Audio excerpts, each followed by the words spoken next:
Goeiedag, ek groet jou in die kosbare naam van Jesus Christus. Wanneer 'n mens vir 'n lang tydperk siek is, word die gewig daarvan amper te veel om te dra. Miskien was jy alself in so 'n situasie. Jy bid vir 'n wonderwerk en verwag dat die pyn in 'n oomblik sal verdwyn. Maar dan stel jou dokter behandeling voor wat medikasie, terapie of chirurgie behels. En op daardie oomblik kruip 'n stille twyfel in jou hart in. Beteken dit, as ek hierdie mediese hulp aanvaar, dat my geloof gefaal het? Beteken dit dat my gebed vir 'n wonderwerk nie genoeg was nie? Hizkia, die koning van Juda, het presies geweet hoe dit gevoel het. Hy het aan die einde van sy lewe aan 'n ernstige infeksie gely. Hy het sy gesig na die muur gedraai en God vir meer tyd gesmeek. God het sy gebed verhoor en sy versoek toegestaan en hom nog 15 jaar van lewe beloof. Maar toe die tyd aanbreek vir die fisiese genesing om plaas te vind, het God nie bloot net 'n woord gespreek en die infeksie uitgewis nie. Hy kon as hy wou, maar in plaas daarvan het hy die profeet Jesaja opdrag gegee om die volgende te doen. 2 Konings 20 vers 7 sê, bring 'n vyekoek, en hulle dit gaan haal en op die sweer gesit, en hy het gesond geword.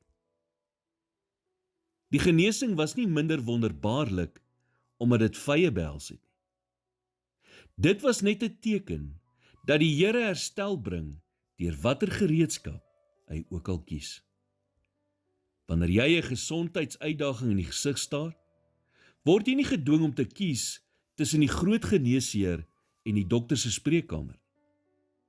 In plaas daarvan kan jy jou behandelingsplan beskou as 'n manier en middel wat die Here gebruik om jou herstel te vergemaklik.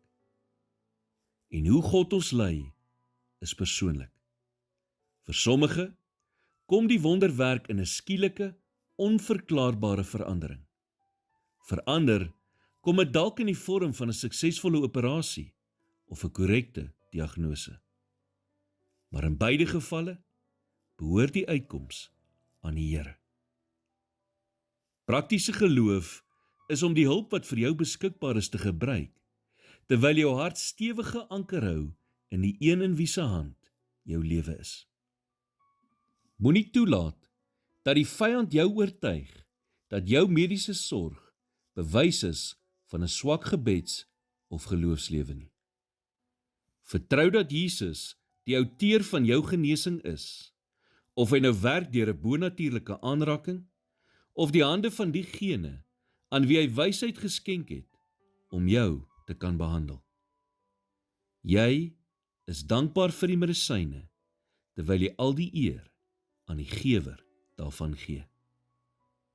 Here, dankie dat U die groot geneesheer is, wat vir elke detail van my gesondheid omgee. Ek plaas my liggaam en my toekoms vandag in U hande.